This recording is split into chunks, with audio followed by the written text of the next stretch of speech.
Izin memperkenalkan diri, nama saya Ika Chandra Yipta MS dari kelas B3 kelompok 1 nomor absen 13. Izin untuk membuat tugas tentang studi kasus manajemen ASN. Mari kita lihat salah satu artikel berikut yang diberi judul PNS harus jadi pelayan masyarakat. Dari judulnya saja sudah mengindikasikan keraguan masyarakat terhadap fungsi ASN sebagai pelayan masyarakat. Jadi, sebenarnya ASN itu pelayan atau yang dilayani?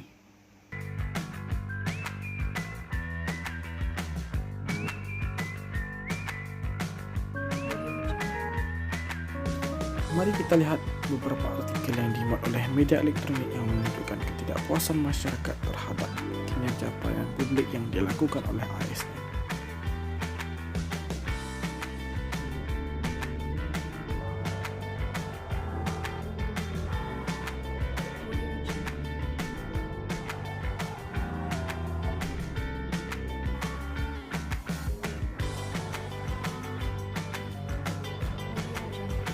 Latar belakang saya mengambil artikel tentang permasalahan ASN ini itulah di mana dalam Undang-Undang Nomor 5 Tahun 2014 dijelaskan bahwa aparatur sipil negara merupakan pelayanan masyarakat atau abdi negara yang bertanggung jawab terhadap pelayanan publik dalam rangka mewujudkan kesejahteraan masyarakat. Namun kenyataan di lapangan berbeda. Masih banyak para ASN yang menganggap diri mereka eksklusif sehingga pelayanan publik yang mereka berikan tidak maksimal. Dampaknya adalah kekecewaan masyarakat terhadap aparatur sipil negara itu sendiri. Kemudian kita identifikasi masalah yang terjadi, yaitu mentalitas ASN yang masih belum menyadari sepenuhnya bahwasanya ASN merupakan seorang pelayan publik. Lalu kita rumuskan masalah yang terjadi, yaitu mengapa masih banyak keluhan masyarakat terhadap pelayanan publik yang diberikan oleh ASN. Adapun yang menjadi landasan normatif dalam pelaksanaan pelayanan publik oleh ASN terdapat dalam Undang-Undang Nomor 25 Tahun 2009 tentang pelayanan publik dan juga dalam Undang-Undang Nomor 5 Tahun 2014 tentang aparatur sipil negara.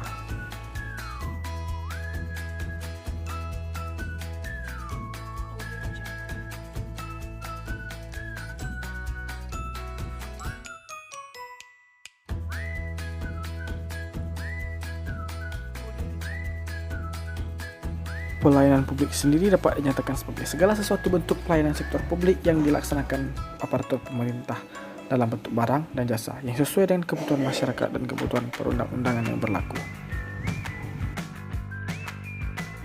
Menjadi seorang ASN masih merupakan mimpi sebagian besar masyarakat Indonesia. Namun, hal ini tidak dibarengi dengan kesadaran moral bahwa ketika mereka dinyatakan lulus atau diterima menjadi seorang ASN, berarti mereka mengikat diri dengan undang-undang. Dan salah satu fungsi ASN dalam undang-undang tersebut menjadi seorang pelayan publik. Hal inilah yang kemudian belum disadari secara utuh oleh para ASN. Mereka masih menganggap dirinya spesial, masih menganggap dirinya eksklusif, sehingga lupa akan kewajiban mereka sebagai pelayan publik, memberikan pelayanan yang maksimal kepada masyarakat. Namun kenyataan yang terjadi di lapangan berbeda. Masih banyak masyarakat yang mengeluhkan atas pelayanan yang diberikan karena masih belum profesional dan berkualitas. Lalu, mengapa ini terjadi? Mengapa masih ditemukan pelayanan yang belum maksimal? Banyak faktor yang menyebabkan hal tersebut, seperti jam operasional pelayanan yang tidak berlangsung sesuai dengan ketentuan. Masih ada pelaksanaan pelayanan publik yang bersikap santai, acuh, tidak ramah, dan tidak sesuai dengan SOP yang berlaku. Lebih parahnya lagi, sampai sekarang masih banyak ditemukan ASN yang menerima pungli, yang membuat sebagian besar masyarakat yang tidak mampu memberikan uang lebih atau uang tips kepada ASN sehingga mereka tidak mendapatkan pelayanan yang seperti yang diharapkan. Berbeda dengan mereka yang memberikan tips, mereka akan dilayani dengan sepenuh hati. Disinilah kemudian ASN lupa tentang fungsinya sebagai pelayan publik yang berintegritas, profesional dan handal, karena tugas pelayanan publik juga dipertanggungjawabkan kepada negara, rakyat, terutama di depan Tuhan Yang Maha Esa. Mari bersama-sama kita tinggalkan budaya ASN yang lama dengan mereformasi total kerja ASN dengan menunjukkan bahwa ASN kini memang beda. Kita sebagai seorang calon pegawai negeri sipil harus menunjukkan kita memiliki etos kerja sesuai dengan amanat undang-undang yang berlaku. Setiap orang yang berstatus PNS atau ASN harus menyadari dan menempatkan dirinya sebagai seorang pelayan publik sesuai dengan Undang-Undang Nomor 5 Tahun 2014 tersebut perlu dibangun aparatur sipil negara yang memiliki integritas, profesional, netral, dan bebas dari intervensi politik, bersih dari praktik korupsi, kolusi, dan nepotisme, serta mampu memberikan penyelenggaraan pelayanan publik bagi masyarakat dan mampu menjalankan peran sebagai unsur perekat persatuan dan kesatuan bangsa berdasarkan Pancasila dan Undang-Undang Dasar Negara tahun 1945 demi mewujudkan cita-cita bangsa dan tujuan negara yang tercantum dalam Undang-Undang Dasar 1945. Di sini kita bisa melihat kesimpulan dari pembahasan yang kita lakukan, yaitu bahwasanya seorang ASN sejatinya merupakan seorang pelayan masyarakat, bukan yang dilayani. Sebagai seorang pelayan, maka sudah seharusnya kita memberikan pelayanan yang terbaik kepada masyarakat.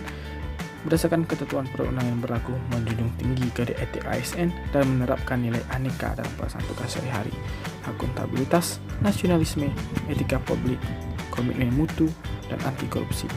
Dengan menilai hal ini, tentulah kemudian kita akan mampu memberikan pelayanan terbaik kepada masyarakat dan menumbuhkan nilai aneka tersebut. Adapun saran yang penulis berikan dalam analisis ini, yaitu sebagai seorang ASN kita harus memposisikan diri sebagai pelayan, bukan yang dilayani, sebagai tanggung jawab kita sebagai seorang ASN. Yang kedua itu menyadari bahwa pekerjaan jabatan adalah sebuah amanah yang harus dilaksanakan dengan sebaik mungkin dan berpegang teguh terhadap peraturan perundang-undangan yang berlaku.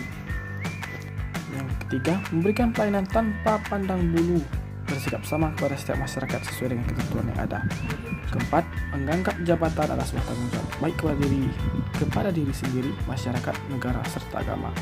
Yang kelima, menghindari perilaku KKN, pungli, dan tindakan undang-undang lainnya yang akan memberikan penilaian negatif terhadap ASN sebagai pelayan publik.